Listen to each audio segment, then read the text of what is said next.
नमस्कार दोस्तों, हमारे YouTube चैनल पर एक बार फिर आपका स्वागत है। आज हम बात करेंगे वर्ग 2 सिलेक्शन सीरीज के सेकंड पार्ट के बारे में। इसके पहले मैं आपको पार्ट 1 डाल चुका हूं। इस सीरीज में हम सिर्फ ऐसे ही प्रश्नों पर बात करते हैं जो आपके एग्जाम में पूछे गए थे या फिर आगे चल के वर्ग 2 चयन परीक्षा में आपके ऐसे प्रश्न आ सकते हैं। और इन प्रश्नों के साथ साथ इनसे संबंधित जो भी आपके कॉन्सेप्ट होते हैं उसके बारे में भी यहाँ पर हम बात करेंगे, जिससे आगे चल के अगर आपको ऐसे प्रश्न आ जाएं तो आप लोग उनको आसानी से सॉल्व कर पाएं। वर्ग 2 सिलेक्शन सीरीज का लिंक आपको डिस्क्रिप्शन में मिल जाएगा, तो उसे जाकर आप देख सकते हैं।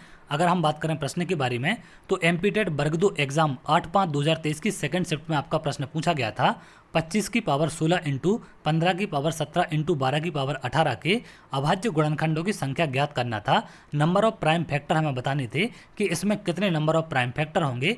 इसके साथ साथ एक और प्रश्न यहाँ पर पूछा गया था। अगर आप यहाँ देखें 15015 के विशिष्ट अभाज्य गुणनखंडों की संख्या कितनी है, तो ये भी प्रश्न आपका 8 तारीख की शायद फर्स्ट शिफ्ट में पूछा गया है। इसको जाकर आप पेपर में देख सकते हैं। ये दोनों प्रश्न आपके वर्ग 2 पात्रता परीक्षा 2023 में पूछे गए थे। तो सबसे पहले यहाँ पर आपको प्राइम फैक्टर या फिर अभाज्य गुणनखंड के पहले अभाज्य संख्या या फिर प्राइम संख्या के बारे में जानकारी होनी चाहिए। तो आप में से अधिकांश लोग इसके बारे में जानते होंगे। अभाज्य संख्याएं ऐसी संख्याएं होती हैं जो एक से और स्वयं से डिवाइड होती हैं, उनको हम अभाज्य संख्या बोलते हैं। अब अगर हम बात करें कि प्राइम फैक्टर हम कैसे निकालेंगे या फिर अभाज्य गुणनखंडों की संख्या कैसे पता करेंगे, तो पहले हम एक नॉर्मल संख्या से बात करते हैं। जैसे अगर हम बात करें 72 के बारे में, तो किसी भी संख्या के अभाज्य गुणनखंड बताने के पहले हमें उस संख्या को अभाज्य गुणनखंडों में तोड़ना पड़ता है। जैसे यहाँ पर 72 है, आप चाहें तो इसको इस तरीके से भी ब्रेक कर सकते हैं, लेकिन अगर आप वर्ग 2 चयन परीक्षा की तैयारी कर रहे हैं तो यहाँ पर आपको इस तरीके से ब्रेक नहीं करना है। आप इसको थोड़ा सा और अलग तरीके से ब्रेक कर सकते हैं। जैसे यहाँ पर 72 लिखा है तो मैं इसको 8 × 9 लिख दूंगा। अब यहाँ पर 8 और 9 क्या आपकी अभाज्य संख्याएं हैं? बिल्कुल नहीं है। तो इसको आपको और ब्रेक करना है। जैसे मैंने यहाँ पर लिख दिया 2 की पावर 3, ये 8 हो जाएगा। और 9 को मैं क्या लिख सकता हूँ? 3 की पावर 2। तो अब यहाँ पर आप देखेंगे इनका जो बेस है, इनका जो आधार है, ये यहाँ पर क्या मिल जाएगा आपको? दोनों की दोनों अभाज्य संख्याएं हैं। तो यहाँ पर अभाज्य गुणनखंड हम कैसे बता देंगे? 2 की पावर 3 है, यानी कि 2 इसमें 3 बार आएगा और 3 इसमें 2 बार आएगा। तो यहाँ पर हम अभाज्य गुणनखंडों की संख्या बता देंगे। कितनी हो जाएगी? इनकी जो पावर होती है 3 + 2, ये वाली पावर 3 + 2 को ऐड करके हम यहाँ पर बता देंगे कि 5 इसमें क्या है आपके अभाज्य गुणनखंड हैं। और भी प्रश्न आपको ऐसे देखने मिल सकते हैं।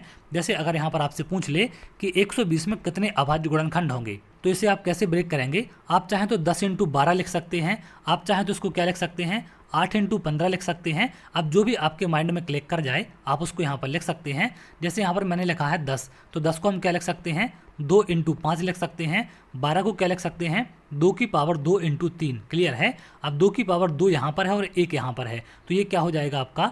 2 की पावर 3 × 3 की पावर 1 × 5 की पावर 1। अब यहाँ पर आपसे पूछेगा कि अभाज्य गुणनखंडों की संख्या क्या है या नंबर ऑफ प्राइम फैक्टर क्या है। तो अभाज्य गुणनखंडों की संख्या क्या हो जाएगी? इनकी जो पावर होती है, क्लियर है, 3 + 1 + 1, तो ये कितना हो जाएगा? 5। लेकिन एक बात यहाँ पर आपको ध्यान रखनी है कि इनका जो ये बेस है ये आपकी एक प्राइम संख्या या फिर अभाज्य संख्या होनी चाहिए, तभी आप इसको इस तरीके से काउंट कर पाएंगे। अब यहाँ पर जो प्रश्न आपका पूछा गया था, यहाँ पर आप देखें 15015 के विशिष्ट अभाज्य गुणनखंडों की संख्या ज्ञात करें। अब इसको आप नॉर्मली ब्रेक नहीं कर पाएंगे, तो इसको आप किस तरीके से ब्रेक कर सकते हैं? 15 0 15 को इस तरीके से आप डिवाइड कर सकते हैं। इनका आप सम देखेंगे तो ये 12 है, यानी कि ये 3 से डिवाइड हो जाएगा। तो 3 से कैसे हो जाएगा? 5 0 0 0 5। इसको आप 5 से डिवाइड करेंगे तो 1 0 0 1। इसको और किससे हम डिवाइड कर सकते हैं? ऐसी संख्या जब आपको मिले तो 11 से डिवाइड हो जाती हैं। ये कितनी बार हो जाएगा? 91। अब इसको हम 7 से डिवाइड करेंगे तो 13 बार होगा। और यहाँ पर इसको हम 13 से डिवाइड करेंगे तो कितनी बार हो जाएगा? ये 1 बार हो जाएगा। अब इसके आप गुणनखंड देखें क्या आ गए यहाँ पर? 3 × 5 × 11 × 7 × 13। अब इसमें हमसे पूछा क्या गया था कि इसमें अभाज्य गुणनखंडों की संख्या कितनी है। Number of prime factor distinct बतानी हम यहाँ पर विशिष्ट वाले। क्लियर है? तो यहाँ पर आप देखें 3 अलग है, 5 अलग है, 11 अलग है, 7 अलग है, 13 अलग है, सारी संख्या यहाँ पर अलग अलग हैं। तो यहाँ पर कितने हो जाएंगे इसके? नंबर ऑफ डिस्टिंक्ट फैक्टर 5 होंगे। बी इसका आंसर होगा। आप इसमें थोड़ा सा नीचे जाकर आंसर यहाँ पर चेक कर सकते हैं, बी इसका आंसर है। तो यहाँ पर आपसे डिस्टिंक्ट फैक्टर की बात की गई थी। एक फैक्टर को आप सिर्फ एक ही बार ले सकते हैं। जैसा कि यहाँ पर हम कैलकुलेट कर रहे थे कि 2 को हमने 3 बार ले लिया, 3 को हमने 2 बार ले लिया, लेकिन अगर बात डिस्टिंक्ट की जाएगी या फिर विशिष्ट गुणनखंड की जाएगी तो 2 को हम 1 बार ले पाएंगे, 3 को हम 1 बार ले पाएंगे। तो यहाँ पर सिर्फ 2 और 3 को यहाँ पर हम बोल देते, सिर्फ 2 ही यहाँ पर डिस्टिंक्ट प्राइम फैक्टर हैं या फिर 2 ही यहाँ पर विशिष्ट अभाज्य गुणनखंड हैं।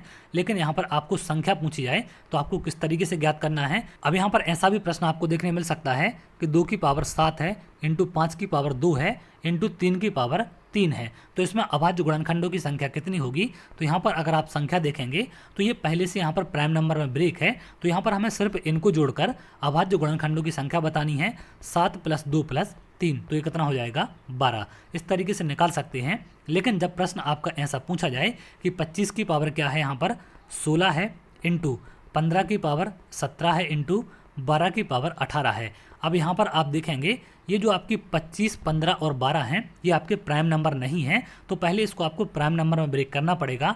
25 को हम क्या लिख सकते हैं 5 का स्क्वायर, तो 5 की पावर 2 का 16 में गुणा होगा तो कितना हो जाएगा 5 की पावर 32 इंटू इसको क्या लिख सकते हैं 15 को 3 इंटू 5, तो यहाँ पर 3 की पावर 17 हो जाएगा और 5 की पावर दोनों की पावर क्या हो जाएगा 17। क्लियर है।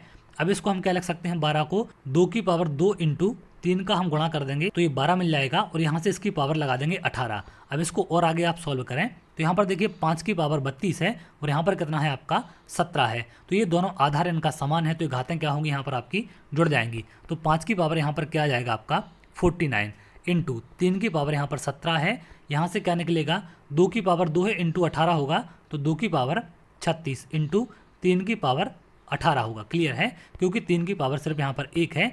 अब यहाँ पर 5 की पावर आपको 49 है इंटू 3 की पावर 17 यहाँ पर है और 3 की पावर 18 यहाँ पर है, तो इसको आप ऐड करेंगे तो आपको 3 की पावर कितनी मिल जाएगी 35 इंटू 2 की पावर कितनी है 36। अब यहाँ पर आप देखें ये संख्याएं आपकी ऐसी संख्याओं में ब्रेक हो चुकी हैं जो आपकी अभाज्य संख्या हैं या फिर प्राइम नंबर हैं। तो अब यहाँ पर आप नंबर ऑफ प्राइम फैक्टर बता सकते हैं या फिर अभाज्य गुणनखंडों की संख्या बता सकते हैं। अभाज्य गुणनखंड कितने हो जाएंगे आपके, इनकी संख्या यहाँ पर आप लिख देंगे 49 + 35 + 36। इन सभी को जब आप यहाँ पर जोड़ेंगे तो ये कितना आ जाएगा 11 9 20 होगा, 0 आएगा, 4 3 7 3 10 और 2 कैरी है तो 12 हो जाएगा, यानी कि 120 क्या हो जाएंगे आपके नंबर ऑफ प्राइम फैक्टर हो जाएंगे। इसमें आप ऑप्शन में जाकर देख सकते हैं सी वाला इसका आंसर होगा। तो इस तरीके से आप नंबर ऑफ प्राइम फैक्टर निकाल सकते हैं। इसके लिए आपको सभी संख्याओं को, जिन भी संख्याओं के आपसे पूछे गए हैं उनको पहले प्राइम फैक्टर में ब्रेक करना पड़ेगा। अब कैसे ब्रेक करना है, पावर वाले क्वेश्चन आते हैं और यहाँ पर जो संख्या है जिसकी पावर लगी है आपको उस संख्या को देखना है क्या ये प्राइम संख्या है या फिर नहीं है। अगर ये प्राइम संख्या नहीं है तो किस तरीके से हम ब्रेक करेंगे यहाँ पर आप देख चुके हैं। लेकिन अगर यहाँ पर ऑलरेडी नीचे आपको प्राइम संख्या मिल जाती है तो डायरेक्ट आप पावर को ऐड करके नंबर ऑफ प्राइम फैक्टर बता सकते हैं। अगर आपको इस प्रकार के क्वेश्चन देखने मिलते हैं जैसा कि आपका वर्ग 2 पात्रता परीक्षा में पूछा गया था, नॉर्मल संख्या के प्राइम फैक्टर बताने थे लेकिन यहाँ पर डिस्टिंक्ट बताने हैं, तो डिस्टिंक्ट में आप कैसे निकालेंगे, यहाँ पर आपको यूनिट प्राइम फैक्टर देखना है। एक फैक्टर को आप 2 बार नहीं ले सकते, तो यहाँ पर इस तरीके से आप निकाल सकते हैं। ऐसी संख्याओं के आपसे पूछे जाएं, नॉर्मल संख्या 72 है, 120 है या फिर और कोई बड़ी संख्याएं आपको ऐसी मिल सकती हैं। जैसे आपसे बोल दे कि 1200 के बताएं तो इसको भी आप ब्रेक करेंगे। इसको कैसे ब्रेक करेंगे 12 × 100 में कर लेना पहले, फिर इसको कर देंगे आप 2 की पावर 2 × 3 में, और 100 को हम कैसे लिख सकते हैं 25 × 4 यानी कि 2 की पावर 2 × 5 की पावर 2। तो ये कैसे ब्रेक हो जाएगा 2 की पावर यहाँ पर हो जाएगा 4 × 3 की पावर 1 × 5 की पावर 2। अब नंबर ऑफ प्राइम फैक्टर कितने होंगे 4 1 5 और 2 7, तो 7 इसमें क्या हो जाएंगे आपके नंबर ऑफ प्राइम फैक्टर। तो इस तरीके से नॉर्मल संख्याओं के भी अभाज्य गुणनखंड आप निकाल सकते हैं। उम्मीद करते हैं यहाँ से कुछ आपको नया सीखने जरूर मिला होगा। तो आप लोग चैनल को सब्सक्राइब जरूर करें जिससे आगे चल के ऐसा ही वीडियो आपको मिलते रहें। अभी यहाँ पर हमने सिर्फ अभाज्य गुणनखंडों के बारे में बात की है क्योंकि गुणनखंड को लेकर एक पूरा का पूरा चैप्टर है जिसमें आपको काफ़ी सारे टाइप पूछे जाते हैं, तो उन पर मैं आपको प्रॉपर वीडियो बना दूंगा जिससे आप सारे प्रश्न आसानी से सॉल्व कर पाएँ। लेकिन अगर आपको प्राइम फैक्टर पर क्वेश्चन आ जाता है तो आप आसानी से इसे सॉल्व कर पाएंगे क्योंकि एग्जाम में अक्सर प्राइम फैक्टर पर ही क्वेश्चन देखने मिलते हैं। तो चलिए, अगर आप ऐसी वीडियो चाहते हैं तो हमारे चैनल के साथ जुड़ सकते हैं जिससे और भी इंपॉर्टेंट वीडियो आपको मिल सके। बहुत जल्द अगली वीडियो मिलेंगे, तब तक के लिए बहुत बहुत धन्यवाद।